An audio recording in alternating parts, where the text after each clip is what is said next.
أولم ير الإنسان أنا خلقناه من نطفة أولم ير الإنسان أنا خلقناه من نطفة فإذا هو خصيم مبين وضرب لنا مثلا ونسي خلقه قال من يحيي العظام وهي رميم قل يحييها الذي أنشأها أول مرة وهو بكل خلق عليم الذي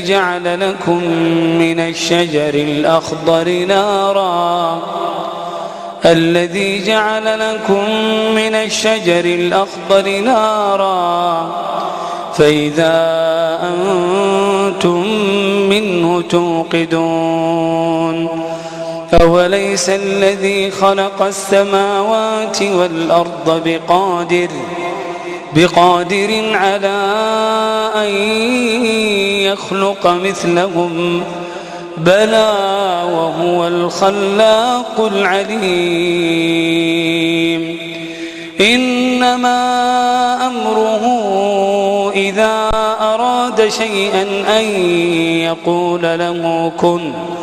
فيكون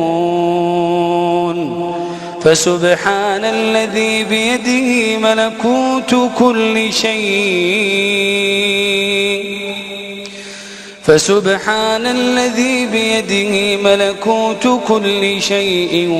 وإليه ترجعون بسم الله أرقيك من كل شيء يؤذيك من شر كل نفس أو عين حاسد الله يشفيك بسم الله أرقيك